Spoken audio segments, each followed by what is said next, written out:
world title challenger Urbano Antillon. You're back at the Summit Gym, eyeing a return. Just what are your thoughts on getting back and going for another one? It's a long time due, man. I mean, I've been wanting to be back here.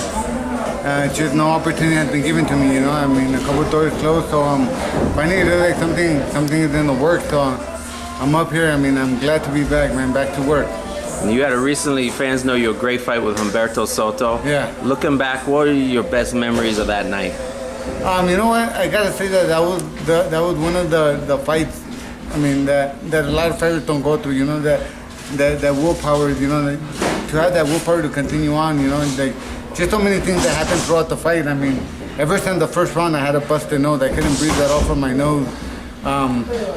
I mean, the cut, just a lot of things. I remember my hurt. I mean, most importantly, my nose hurting. That was like the one thought that comes to mind. That I mean, I just wanted a way out, But when the referee, I mean, they checked my cut. I mean, are you ready to go? Yeah, I was more than ready to go. I mean, there was no quitting, But definitely one of them fights that. I mean, I remember coming back to the corner after the first round and just not being able to breathe, and I didn't want water in the corner because I mean I couldn't breathe from my nose, so I had to spit it out to drink it right away. So there was rounds and throughout that fight that I would get to the corner and I wouldn't even take water during that break. Wow. So it's just things like that, I mean, it was a great experience. Is it hard feeling knowing that you gave a great fight, but you're that close to winning a title and came up? Definitely, it's like but then again, it's like I'm happy with myself, that I mean throughout my career I've always gave it 110% in the gym, that I was always well prepared for a fight. I mean, I was never not in the gym or I mean I was always here, I was always ready for a fight. Now, I mean, there's situations and things that happen throughout the fight in preparations to a fight that you have no control over. So you just play with the cards you're dealt and give it your all. So that's why I gotta say that I'm more than happy with whether I win a title or not. Awesome. I'm still hungry for it. I still want it, and we're still gonna aim for it. But I mean, I'm satisfied with my career and everything I gave it. Now, where were you born and raised, and what was your childhood like coming up, man? Well, I was born and raised in the city of Maywood, a couple miles from East LA. I mean, at the time, I remember it wasn't the safest area, So I mean, sports for my parents was a way of keeping us out of the streets and gang activity. So I mean, everything from the city run activities, from baseball to football. And then we were also in Taekwondo before boxing. And then there was a moment with my dad being a construction worker. It was during the time of rain, which is rainy too much, where work was really slow. So I mean the karate. I mean my father didn't have the money to pay for the karate for me and my brother. So he told, hey, there was a boxing gym next door which was sponsored by the police athletically. So he told us to go in there, and it was free. So he thought, go in there while work picked up again, and could you get back into karate? And so that's what happened. We went into boxing and never looked back, man. Just kept on with it. What was it about boxing that you really liked, and how did it change your life? You know what? I was always the troublemaker when I was a kid. I was always in fights at the park or in school or whatever. I mean, it was just something that was in me. And then I guess being the youngest of my family, and I had a brother that was a year older, a year older than me.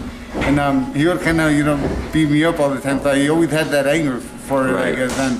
And I remember that I mean, even in the ring, I remember when I was young, when I would start. I mean, when I got my ass handed to me, I would just cry from so much anger, all the anger that I had. So I would always cry. But I don't know. It was just always something that, I mean, I wasn't the greatest, growing up and probably even now, but I mean, I just always had it in me to take the mat whippings in the gym and come every day and take them, I mean, there's a lot of fighters that come in here and they get their ass whipped and never return, and I was just always here to take them. So I guess it was just something in me that I had. Okay.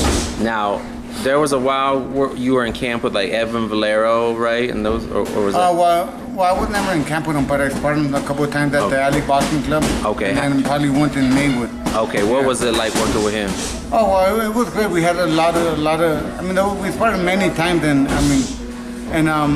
at the time Rudy Hernandez was my trainer, and I mean we used to do good. I mean we would go at it, And I remember I think somebody from Max Boxing, I think, walked in and seen the sparring and recorded it.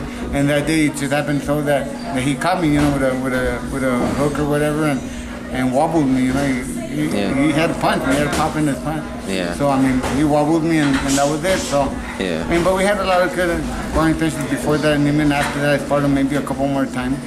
What were some other maybe best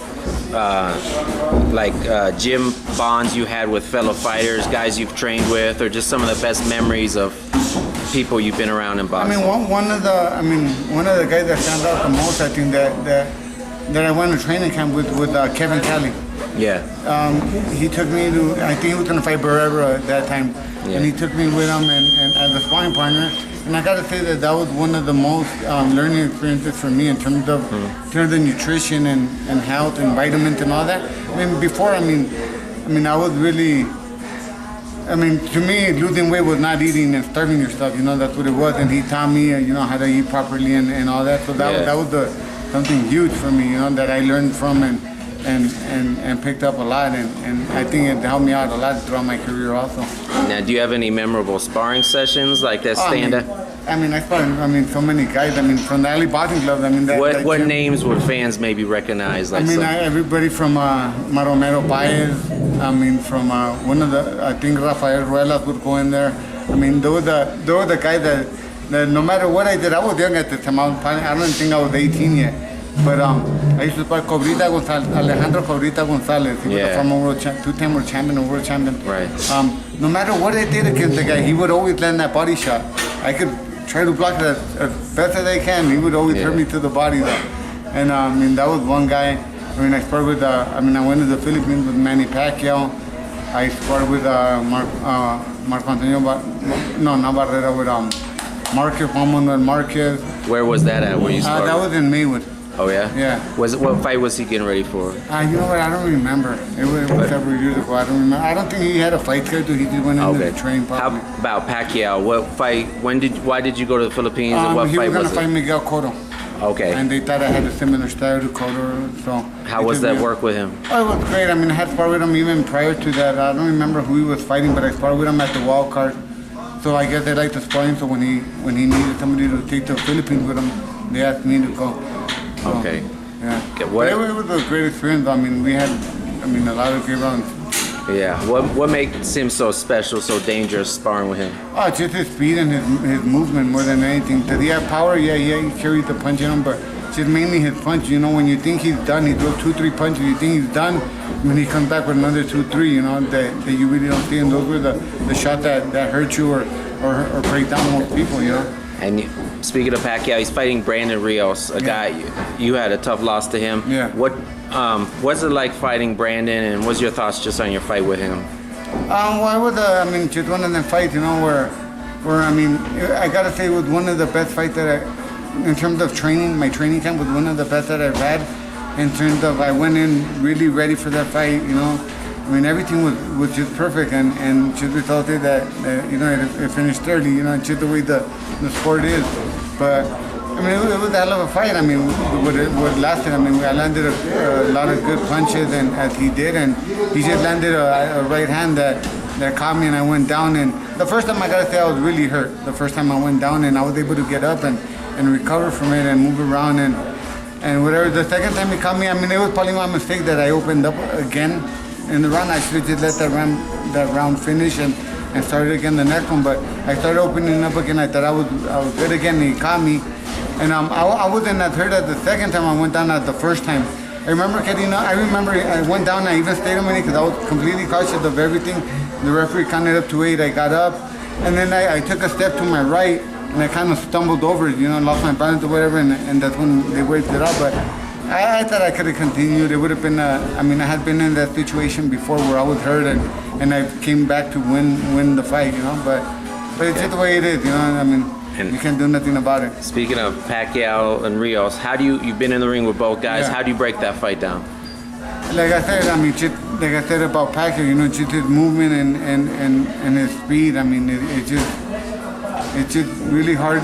You try to prepare for it, in the gym or whatever, but really there's no preparing for it. Once you're in there with them, it really is a lot more than what you think of, you know. So, I mean, it's gonna be a tremendous fight. I mean, Brandon, you know, he can take a punch and could give a punch, but I choose like Pacquiao's movement.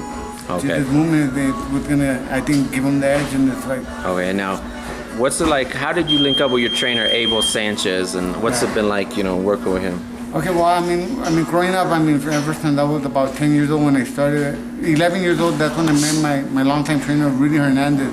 And I was with him for many years, and I mean, it was great, you know. I mean, I was 26 and 0, I mean, 26 and 1 when I had my first loss, and you know, towards the end, I mean, even before that loss, I mean, there was just something about it that I just wasn't comfortable with it anymore. You know, I just wasn't happy in the gym anymore.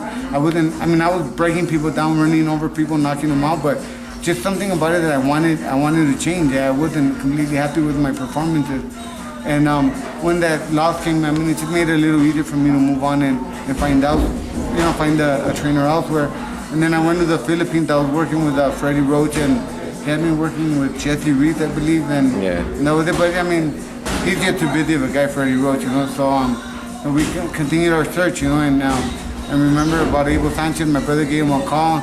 We came up here for a couple of days, and you know, just to test it out, see how we're gonna work together, whatever, how his program was here. And I gotta say, I loved it, you know, ever since then. And I mean, I plan to retire here, you know. He's just a guy that, aside from the knowledge and all that, but he just has the passion for it, you know. It's like you never have to worry about him being late or not being here. I mean, if he's not here, it's because he's either with another fighter, you know, working a corner, or taking them to LA to the medicals or something. But I mean, he's just a guy that just is a passion, you know, for him, you know, and just watching him, you know. And I remember seeing him and just watching his reaction to people sparring. It was just, I mean, you just see the love that he has for it, and it's just something that I love, that energy, you know, and it's something that it rubs off on me, you know. You want to be here, you know, because of his passion for it.